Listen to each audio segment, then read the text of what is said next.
ស្រីតែក្បាលចិត្តវាមកអាភូមិភាគ1ភូមិភាគ2របស់ថៃនេះបាទណាលេបិទពេលយប់អញ្ចឹង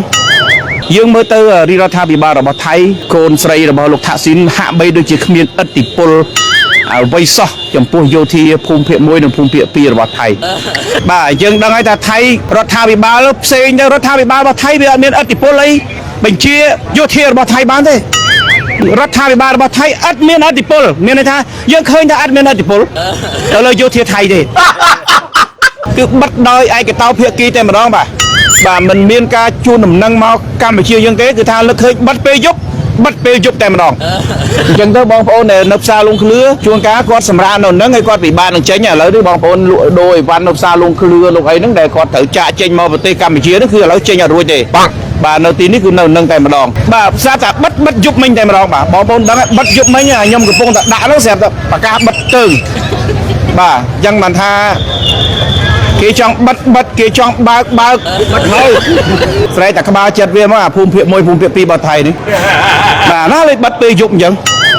បាទបងប្អូនឃើញនេះគឺខាងភាគីថៃយើងមើលទៅរាជរដ្ឋាភិបាលរបស់ថៃកូនស្រីរបស់លោកថាក់ស៊ីនហាក់បីដូចជាគ្មានឥទ្ធិពលអ្វីសោះចំពោះយោធាភូមិភាគ1និងភូមិភាគ2របស់ថៃអញ្ចឹងយើងធ្វើឲ្យថៃភូមិភាគ1ភូមិភាគ2របស់ថៃការបិទស្រែកតែចិត្តគឺអំណាចនៅលើយោធាភូមិភាគ1និងភូមិភាគថៃភូមិភាគ2របស់ថៃតែម្ដងការសម្រេចបិទនិងបើកព្រំដែននេះហើយខ្ញុំយប់មិញកំពុងដាក់ចុយឯណានេះបិទទាំងយប់ហ្មងបាទអញ្ចឹងផ្ដាំទៅសារព័ត៌មានថៃថាកម្ពុជាម៉ោងនេះអត់ខ្វះសាំងទេអត់ខ្វះម៉ាស៊ូតទេបាទអត់ខ្វះហ្គាសទេកុំបារម្ភនេះខ្ញុំដាក់អាបៀតយប់មិញបងប្អូននិយាយត្រង់ពងដាក់ពីកំពង់ជុំអារបស់យកលេងបិទទាំងយប់អានេះបើនិយាយទៅដូចរឿងនេះរឿងស្អីរដ្ឋសែននឹងកងរៃហើយទៅដល់ទាំងយប់បិទទាំងយប់ណា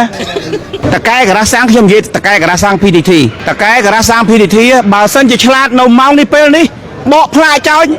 បកផ្លាកចេញទៅដាក់ផ្លាកថ្មីទៅបាទដាក់ផ្លាកយកផ្លាកតេឡាបិទសិនទៅហើយកម្មករធ្វើការដដែលកាត់ការ៉ាសាំង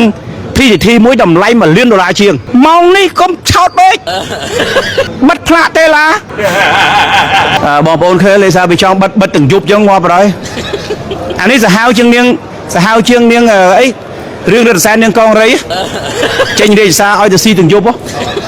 បាទដល់ទាំងយប់ស៊ីទាំងយប់ហ៎អានេះសាហាវមកបាទនេះបងប្អូនឥឡូវទៅមើលខាងកម្ពុជាយើងវិញម្ដងអានេះលេងបិទមកនេះអាងអីអានេះអាងនៅអាមេរិកកាំងនៅពីក្រោយអីមិនវិញ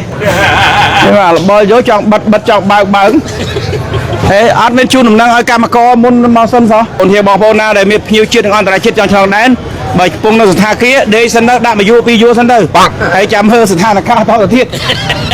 បាទយើងដឹងហើយថាថៃរដ្ឋាភិបាលផ្សេងទៅរដ្ឋាភិបាលរបស់ថៃវាអត់មានឥទ្ធិពលអីបញ្ជាយោធារបស់ថៃបានទេរដ្ឋាភិបាលរបស់ថៃអត់មានឥទ្ធិពលមានន័យថាយើងឃើញថាអត់មានឥទ្ធិពលទៅលើយោធាថៃទេអញ្ចឹងមានន័យថារាជរដ្ឋាភិបាលរបស់ថៃគ្មានឥទ្ធិពលអីសម្រាប់បញ្ជាទៅយោធាថៃ